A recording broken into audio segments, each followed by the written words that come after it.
What's happening, everybody, and welcome back to episode 1 of Big Football Podcast. And in today's episode, obviously, this is episode 1 of season 1 on the 2024 through 2025 season of the NFL National Football League.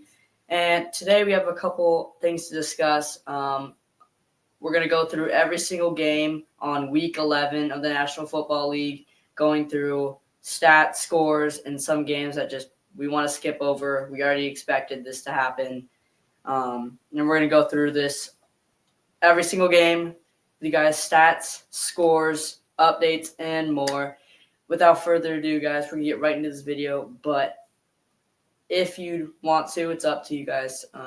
Clicking that subscribe button. To me and my friend endzonenetwork, I will put his channel down below in the description. So let's get started right into this video. Quickly into the 10 o'clock games, starting off with the Eagles and Commanders game. Actually, this one is on Thursday, but the Eagles lead the Commanders 26-18 on Thursday. And honestly, a lot of things came out of this game. One, we found out that Saquon Barkley is still probably one of the top 5 best running backs in the game right now. He put a show on last week against New York, I believe, and doing that backwards hurdle that no one has ever seen before. I mean, this guy's just athletic in every single way possible. It's really cool to watch him. He puts on 140 yards and 2 touchdowns in this game alone. Jalen Hurts and Jaden Daniels actually both had a decent game. Jalen Hurts with 221 yards and Jaden Daniels with 191. And honestly, this game was pretty boring. I had a poll sent out where I asked everybody what you thought of this game. And they said most boring game up until the half. And because it was 7-3, Washington in the lead up until halftime. And after that, the Eagles just took the lead. But actually, it was 7-3, in the end of the first quarter, 10-6, Washington lead at halftime. Really low-scoring game. Washington take the lead, but fell apart after halftime. 26-18 final score. Eagles take it. Well-deserved win. Now we head into the 10 o'clock game, starting off with the Raiders and Dolphins game. Dolphins demolished the Raiders 34-18. And Dolphins with another big needed win. They got last big game last week on Thursday against my Rams. And honestly, they need to keep winning. I mean, if they want any chance at making the playoffs, they just need to keep going. And surprisingly, though, Gardner Minshew with a surprising good game. 282 yards, 2 touchdowns, and would have had a perfect game if it wasn't for that 1 interception. But Tua, coming off a long injury, finally comes back, beating the Rams last week, and now coming back, putting on a 288-yard, almost 300-yard game, 2 touchdowns, and 28 for 36. On completions, and honestly a really good game from the concussed quarterback. So kudos to him, though. Dolphins get the big win. Moving on to the Saints and Browns. Now this game was really interesting because I thought the Browns were going to get the win, honestly. But the Saints come out. They got a win. But honestly, this game really tells us how good the Browns are going to perform this Thursday against the Steelers, because losing to the Saints from a pretty big margin, 35-14 was the final score. Losing to the Saints, who aren't a very good team in general, especially losing to them, they're only a 4-7 team. They're probably not going to perform too well against the Steelers this weekend. So, obviously, we did not expect that at all from that to be such a huge margin. both teams pretty much officially out of a playoff spot, with the Browns at 2-8 and the Saints at 4-7. However, the Browns did get a long-awaited big win against the Ravens, which was a huge shock to everybody. But then they come out, lose to the Saints. Jameis Winston with actually a decent game at quarterback. 395 yards, 2 touchdowns, no picks. Honestly, that's a really good game for a quarterback. So almost 400 yards, 2 touchdowns, no interceptions. That's a great game. Moving on to the Colts and Jets. Now, this one was a shocker, but a huge win for the Colts. 28-27, big win for Anthony Richardson. And honestly, the Colts are now at 5-6. Can they make the playoffs? It's a possibility, but they're going to need a win. They're basically going to need a win out from here. So I'm really excited to see what they can do. Obviously, we had the news that the Colts benched Anthony Richardson for Joe Flacco a few weeks ago. And Joe Flacco actually got the win, but then he lost the next week. So Anthony Richardson is back in. And my opinion on this game, if Aaron Rodgers doesn't retire at the end of the season, he's just coming back for more pain. The Jets are not going to give him a good place to settle down. And honestly, he should retire after this year. That's just my opinion on the guy. He's old. I mean, he had a great career. And honestly, just with the Jets, he hasn't really gotten anything going. So I think my opinion on this season, he should definitely retire after this season. And that's what you guys should expect as well. For Jets fans or just anybody out there, Aaron Rodgers will probably retire after this season.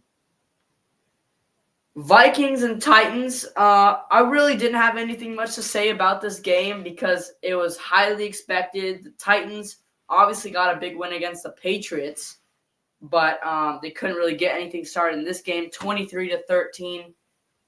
Vikings win it. Obviously, Sam Darnold played good. Jefferson played good. Obviously, usual kind of stuff. That's really it for that game. Nothing really too special happened in that game. Packers, Bears. Now, this has got to be one of the best games of the year so far.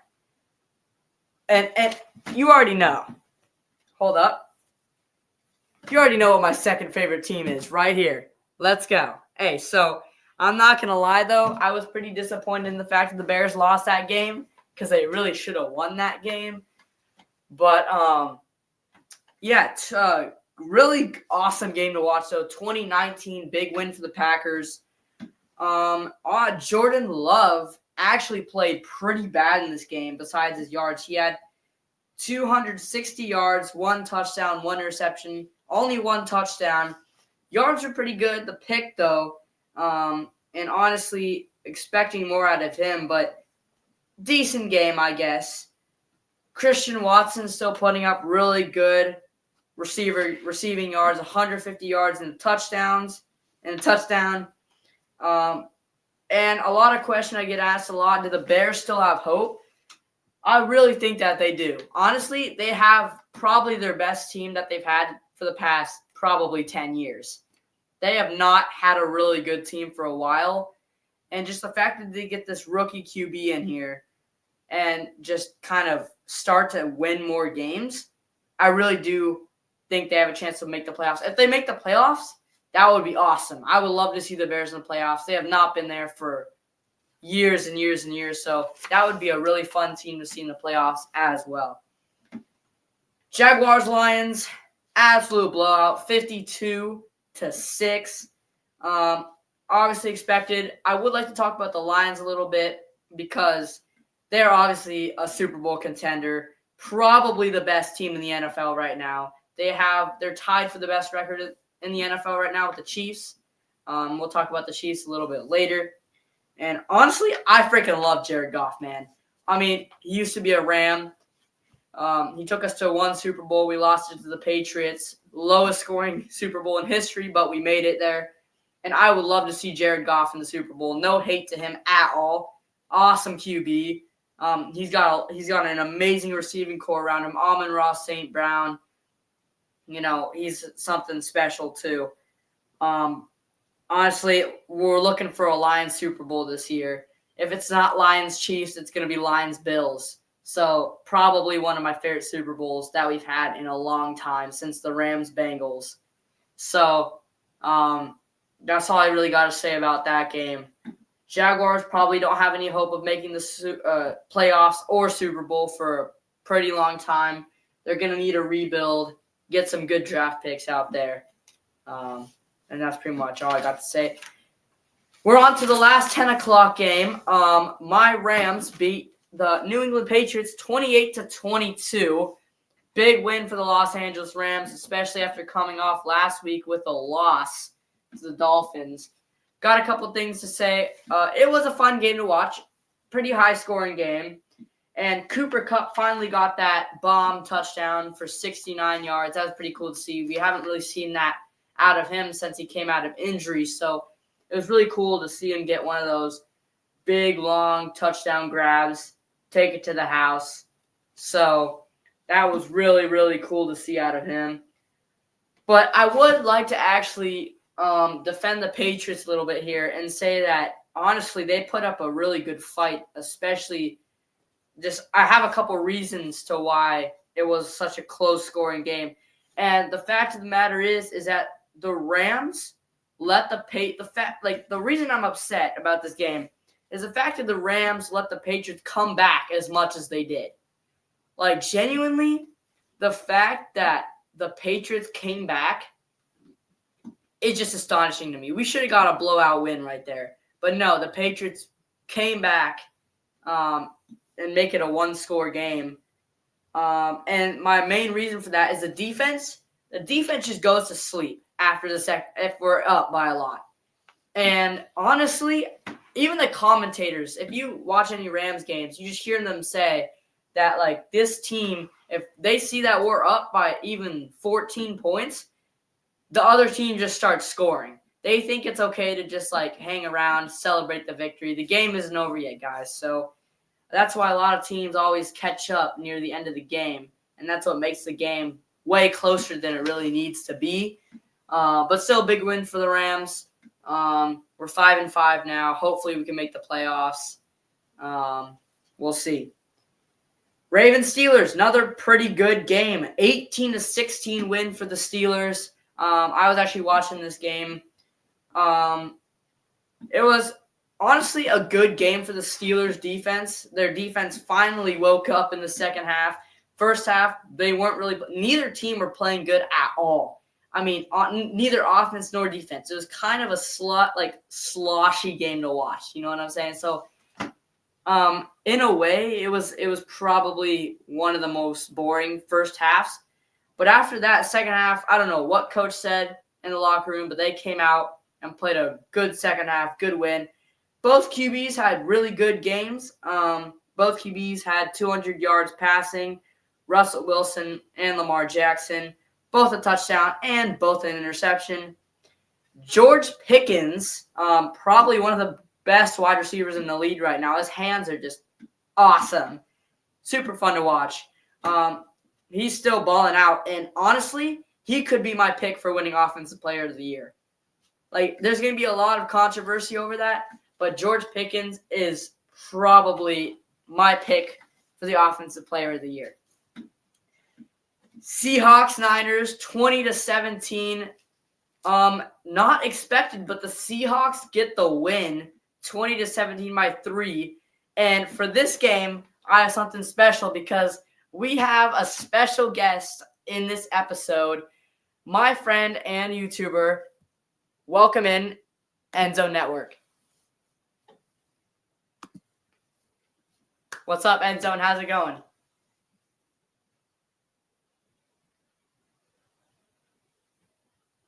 What's up, Alex? How's it going, dude?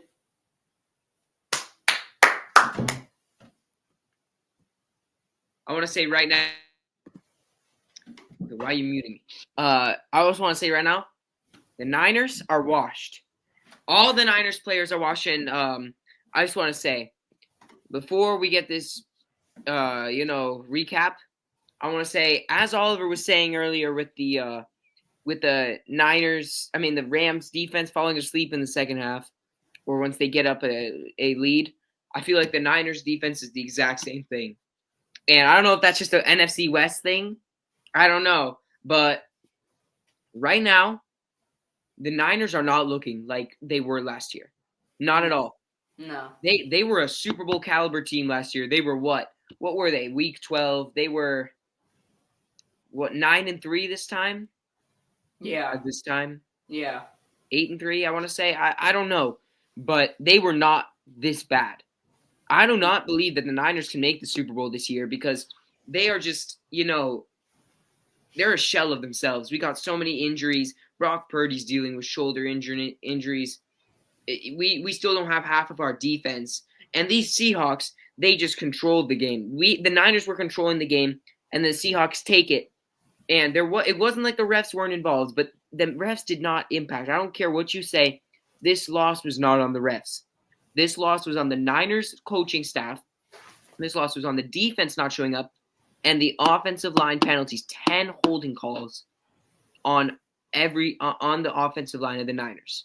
So I had a question for you, Alex. So yeah, do you think the Niners are even going to make the playoffs, let alone the Super Bowl? You already said you don't think they're going to make the Super Bowl. What's your opinion? Can they actually make the playoffs? Well, that's a good question. I do not think so. Really? I really do not. They are coming up on the hard schedule. They've been facing easier opponents. They have been facing the Seahawks, the Rams, the Who are you calling an easy opponent, bro? No. I'm not calling it easy. You want to box? Chill. That's not what I'm not calling them easy. I'm saying who we lost to. Okay. The Vikings, all these teams that weren't exactly like the hardest teams to beat last year, and we beat them last year. Yeah. We lost to them this year, other than the Vikings. But the Vikings were not a good team last year. All that I'm saying is that the Niners are not looking exactly like how they should be, and they're coming up on the hard schedule. They have not faced the harder teams of this season. They are now heading Packers, Dolphins, Bills, Bears. That's the next 4 games. That's the next 4 games that we're facing, or 4 or 5. I think we could beat the Bears, maybe. Yeah. But I do not think we're going to beat the Packers. I do not think we're going to beat the Bills. Dolphins could be a toss-up, but I do not think we're not going to be able to stop Tyreek Hill because this defense is not exactly what it used to be. So that's my take. I think the Seahawks I don't think the Seahawks are either going to make the playoffs. So the Seahawks get a trick shot win over the Niners. So what do you think? Obviously, you already commented on the defense, but what do you think the offensive problems were in this game? Offensive line. All the holdings, all the false starts. It cost the Niners a lot. And just the Seahawks defense being good in general, locking down the receivers. Brock Purdy had to use his legs. Christian McCaffrey was being absolutely held to like 1 yard. Yeah. A carry. So he was not playing well. The Seahawks defense dominated. They dominated. They really did. And it was a shock. Everyone thought, obviously, even the professionals down at the NFL, they all thought that the Niners should have won that game. They should have won that game, genuinely. You know what I found interesting at the beginning of that game?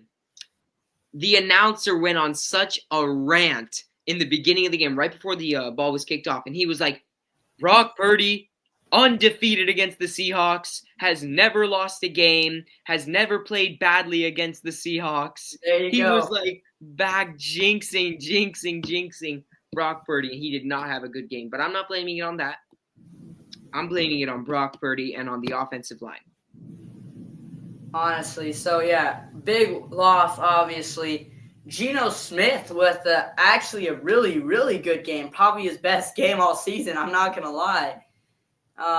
And I would like to talk about this young receiver so far, Jackson Smith-Njigba. He's something else, man. Oh, yeah, definitely. Against the Rams, he balled out. Against the Niners, he balled out. Pretty much against every single team they faced, even if they lost. This young guy just completely balled out. We're talking about elite defenses. here. I don't care that they've been giving up. I think the Rams have an elite defense. I think the Niners have an elite defense, or at least used to have an elite defense until this year rolled around and something changed. I don't know if it's the injuries or whatever, but they aren't the same. I think Jackson Smith and Jigba took advantage of that. I think he knows how to catch the ball. I think he knows how to do well. I think he's going to have a future in this league. Oh, He's yeah. going to have a big future in this league. For sure. Yeah. So that's all I got for the Seahawks-Niners game. Do you have anything else you would like to add on to that? You know, as I said on my live stream, I usually end with the Go Niners. But I don't think they deserve it. No. If they get the win next week, will you bring that back? I will bring that back. I have them being blown out by 20-30. I literally have it in the predictions. I'm thinking of actually live streaming that game. Well, because you're going to be gone. So I will think about doing that game for your sake. But here we go. I will keep you around for a couple more games so we can have something else to talk about. But thanks for coming. Thanks for coming to talk about your team despite the loss. We're on to the Falcons-Broncos game. So Falcons-Broncos, big, huge win for the Broncos, 38-6. Sean Payton is the Falcon killer. Honestly, he really is. And Broncos are actually starting to rally. I mean, they almost beat the Chiefs. They should have beat the Chiefs. They would have beat the Chiefs. And Black magic. I would like to talk about this young quarterback, probably one of the best rookies so far. Bo Nix is probably on track right now to being one of the nominations of winning Rookie of the Year. Like I'm serious. I love Bo Nix. You know, I'm a big Oregon fan. Yeah. I don't like – Oregon's not my favorite team, but, I mean, I root for them. They're number 1 in the nation. They were number 4 in the nation, I believe, last year. Yeah. Bo Nix, great quarterback. I feel like he had a slow start. Yeah, he was called Bo Picks at the beginning, but I feel like he's finally got that rhythm together, and he's realized how his offense works. And I think he's going to get better and better. Yeah. And, I mean, big blowout win, especially for a game against a veteran like Kirk Cousins. I mean, Kirk Cousins is James. Yeah. He's awesome. He's awesome QB, and especially to get blown out like that to the Broncos, that'll hurt your reputation for sure. Yeah, he wasn't playing like himself. I don't think Kirk was playing like himself. I don't think his team was playing like themselves. Do you think that Kirk Cousins is going to retire after this year? No, he still has 3 years on this contract after this. I think he's going to stick through. I think I agree too, especially he's 3rd right now in most yards for a quarterback too, or 4th or something like that. He's somewhere around there, but he is still doing good, especially at his age. I mean, he did something special in Minnesota, and he's still doing something special in Atlanta. Just big loss there. Yeah. Moving on to the game I've been meaning to talk about for a long time. The Swifties against the Bills. First loss. Kansas City refs finally get taken down. Oh, man. Yeah. Just for that, I hope Josh Allen wins MVP. I mean, he's the front runner right now. Hey, let me yap real quick. Quick. The Swifties, the Chiefs, the refs, I swear, they are so fraudulent right now. Almost lost to the Broncos. Only beat the Niners by 10 points when the Niners were missing all of their starters on defense, or most of their starters on defense, and a lot of their starters on offense. You lost to the Bills, who you own in the playoffs. By 10, too. By 9. By 9. It wasn't even a close game. Yeah. So, what is going on with you guys?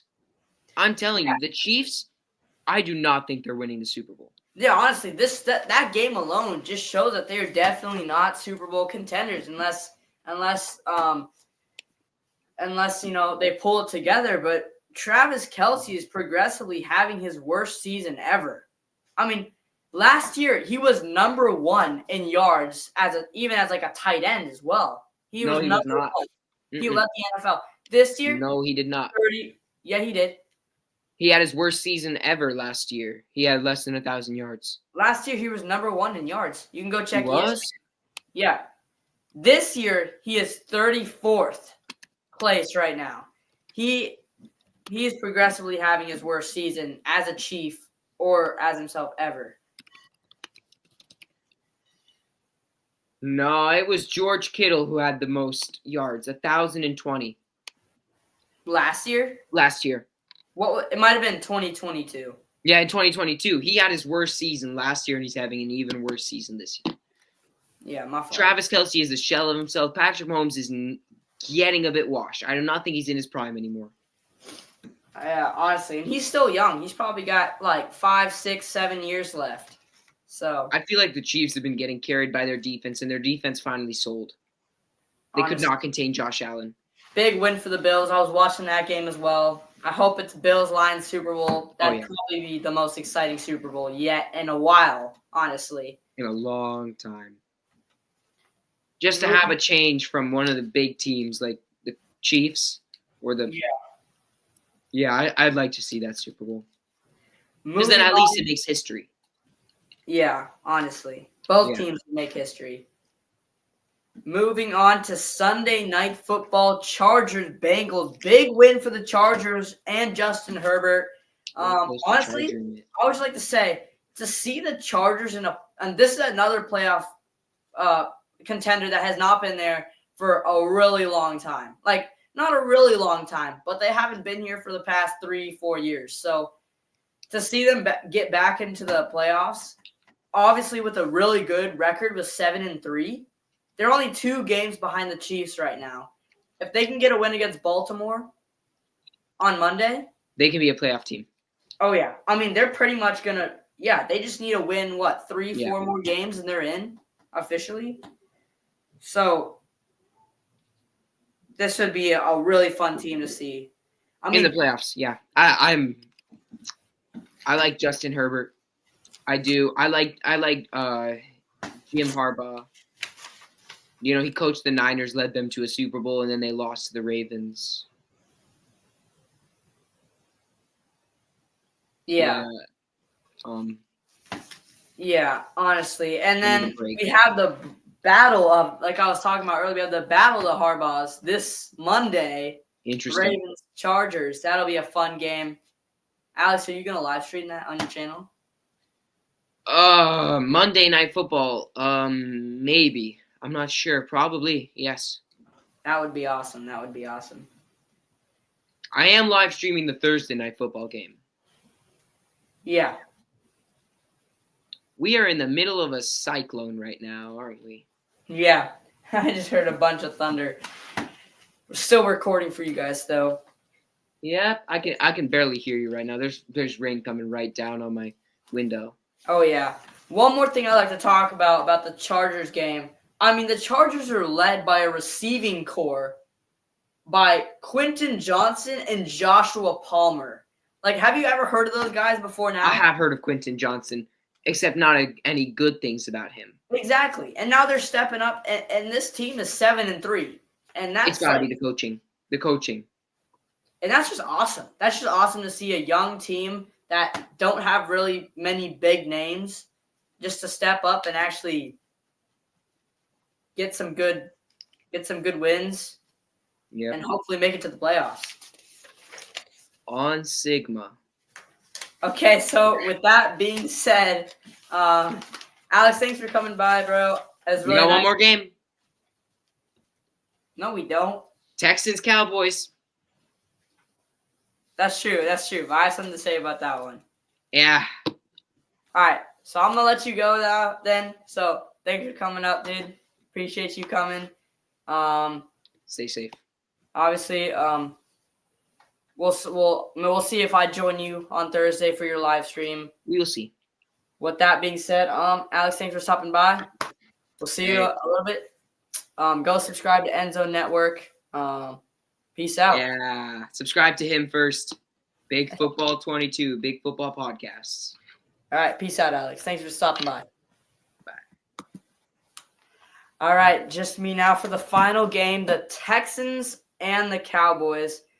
34-10, big win for the Texans, obviously. At halftime, we thought it was going to be a much closer game. But if you really do want to hear more statistics about this game or just watch the replay of this game, head over to Endzone Network's channel and watch his live stream that we did yesterday, Monday Night Football. I was part of that. I was a special guest on his channel, and we did the entire ESPN play-by-play, broke his record for most views. It was epic. I want you guys to head over there right now and subscribe to my boy. With that being said, guys, thank you so much for stopping by today. If you did, please consider subscribing.